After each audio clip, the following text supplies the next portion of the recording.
বাবগো পুরা রয়েছে একটি এবং বড় ওরমা এবং ঝাড়খণ্ডের কারণে হাতির দল বন থেকে নেমে আসছে গ্রামে। এবং জয় হিন্দ, বন্দে মাতরম।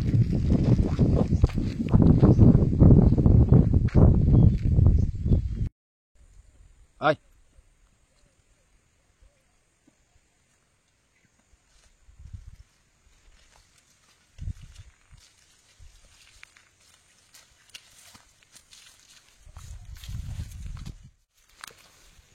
নমস্কার বন্ধুরা, কেমন আছেন? আশা করি সবাই ভালো আছেন। আপনারা দেখছেন স্নেক সেভার শম্ভু ইউটিউব চ্যানেল, আর আপনাদের সাথে আমি শম্ভুচন্দ্র, আপনাদের প্রিয়।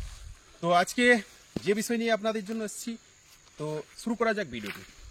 তো আপনারা গত দুদিন ধরে শুনছেন সোশ্যাল মিডিয়া বা আপনারা বিভিন্ন ফেসবুক পেজে, বিভিন্ন ইউটিউব চ্যানেলে যে হাতির আতঙ্ক ঝালদা এবং বলরামপুর রেঞ্জের যে কয়টি বনাঞ্চল রয়েছে সেখানে হাতির আতঙ্ক কিভাবে বেড়েছে। তো আপনারা যেমন কি জানেন, বলরামপুর রেঞ্জের কারুয়া মৌজায় হাতি রয়েছে একটি এবং বড় ওরমা এবং ঝাড়খণ্ড সীমান্তে হাতি রয়েছে 10টি। আপনার ঝালদা রেঞ্জের কলমা এবং ঝাড়খণ্ড সীমান্তে হাতি রয়েছে 10 থেকে 12টি। মাঠা রেঞ্জের মাঠা এবং গোবরিয়া সীমান্তে রয়েছে 12 থেকে 13টি হাতি এবং চকর পাথর মৌজায় রয়েছে হাতি একটি। তো এটি ইনফরমেশনটা এই জন্যই দিচ্ছি যাতে করে আপনারা সুরক্ষিত থাকেন এবং সচেতন থাকেন। তো হাতির আতঙ্ক কেন বাড়ছে? দিন প্রতিদিন আমরা খবরের কাগজে কিংবা সোশ্যাল মিডিয়াতে দেখতে পাচ্ছি যে হাতির আতঙ্ক দিনের পর দিন বেড়েই চলেছে। তো হাতি বাড়ার একটাই কারণ হচ্ছে যে আমাদের যে বনাঞ্চল রয়েছে, আমাদের যে বন রয়েছে, অরণ্য রয়েছে, সেগুলিকে নির্দ্বিধায় ধ্বংস হচ্ছে, প্রচুর পরিমাণে গাছ কাটা হচ্ছে, যার কারণে হাতির যে খাবার, যে খাদ্যাভাব দেখা দিচ্ছে। হাতির যে খাওয়ার জন্য যে প্রয়োজনীয় গাছের প্রয়োজন, যে সমস্ত সবুজের প্রয়োজন, সেই সমস্তগুলি নষ্ট হচ্ছে, যার কারণে হাতির দল বন থেকে নেমে আসছে গ্রামে। এবং গ্রামে যে ধানের গোলা রয়েছে বা ধানের খামার রয়েছে সেখানে তারা হানা দিচ্ছে, সেখানে তাদের খেতে, তাদের খামারে ধান খড় সব খেয়ে ফেলছে। এটা হচ্ছে মূল বিষয়।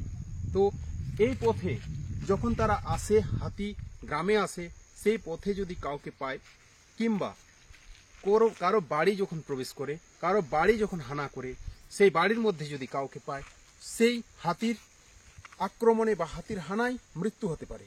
তো যার জন্য আপনারা সবসময় সজাগ থাকুন, সচেতন থাকুন এবং অন্ততপক্ষে রাতের বেলায় বিনা টর্চে, বিনা হাত লাঠি নিয়ে বেরোবেন না। এই জন্য সবসময় সচেতন করার জন্য আজকের এই ভিডিওটি।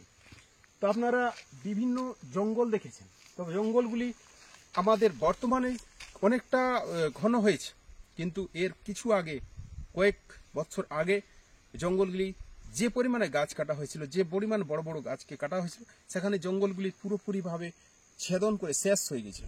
কিন্তু বর্তমান জায়গা প্রকল্প বলুন বা বর্তমান রেঞ্জ ফরেস্ট ডিপার্টমেন্টের যে বিভাগীয় যে দায়িত্ব, সেখানে অনেকটাই বেড়েছে, যার কারণে হাতির হানাটাও খুব একটা কমেছে। কিন্তু বর্তমানে সরকারের, রাজ্য সরকার বা কেন্দ্র সরকারের যে বন্য সংরক্ষণ আইন, সেখানে বন্য প্রাণীকে সংরক্ষণ করার যে প্রকল্প, তা একটি খুব সুন্দর রূপ নিয়েছে এবং সাথে প্রচুর পরিমাণে বন্য জীবজন্তু রক্ষা করার যে দায়িত্ব, সেটিও আমাদের বাস্তবায়িত হয়েছে। এই জন্য বিভিন্ন জায়গায় বিভিন্ন রকম জীবজন্তুর হানা কিন্তু প্রতিনিয়ত শোনা যাচ্ছে। তো এখন যেটা হচ্ছে যে হাতির হানা আমাদের কিভাবে রুখবো? হাতির হানা রোকার জন্য আমাদেরকে সর্বপ্রথম ঘরের মধ্যে সিদ্ধ যেমন ধান কিংবা খাদ্যশস্য মজুদ যেখানে থাকবে, সেখানে বেশি পরিমাণ হাতির হানা দেওয়ার সম্ভাবনা বেশি থাকে। আর যার কারণে আমাদের গ্রামের মধ্যে বেশিরভাগ সময় দেখতে পাওয়া যায় যে গ্রাম বন থেকে আমাদের গ্রামের মধ্যে হাতি চলে আসে। আর সাথে আমাদের যে বন রয়েছে, সেখানে বনটা যত নিকটবর্তী হয়, অর্থাৎ বনের নিম্নবর্তী যে সমস্ত গ্রামগুলি রয়েছে, সেই গ্রামগুলিতে বেশিরভাগ হাতির যে হানা রয়েছে সেটি দেখতে পাওয়া যায়। তো যেখানে আমরা বনাঞ্চলের মধ্যে থাকি, যেমন ধরুন কলমা ফরেস্টের মধ্যে কিংবা বলরামপুর ফরেস্টের মধ্যে, কারুয়া ফরেস্টের মধ্যে, অযোধ্যা ফরেস্টের মধ্যে যে সমস্ত গ্রামগুলি রয়েছে, সেই সব গ্রামের যে নিম্নভাগে আমাদের যে অঞ্চলগুলি রয়েছে, সেখানে হাতির হানা দেওয়ার সম্ভাবনা খুব বেশি থাকে। তো গরুগুলা দেখে बाबा पूरा है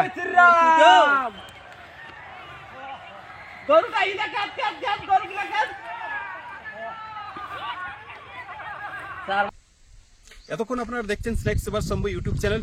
আর আপনাদের যদি ভিডিওটি ভালো লাগে অবশ্যই চ্যানেলটি সাবস্ক্রাইব করুন, আর পাশে থাকা বেল আইকনটিকে প্রেস করুন, আর লাইক করুন, কমেন্ট করুন, আর অবশ্যই ভিডিওটিকে বেশি করে শেয়ার করুন, যাতে করে সবার মধ্যে এই সচেতনামূলক এই ভিডিওটি পৌঁছায় এবং সবাই সজাগ থাকুন, সচেতন থাকুন, আর দেখতে থাকুন স্নেক সেভার শম্ভু ইউটিউব চ্যানেল। সকলকে জয় হিন্দ, বন্দে মাতরম।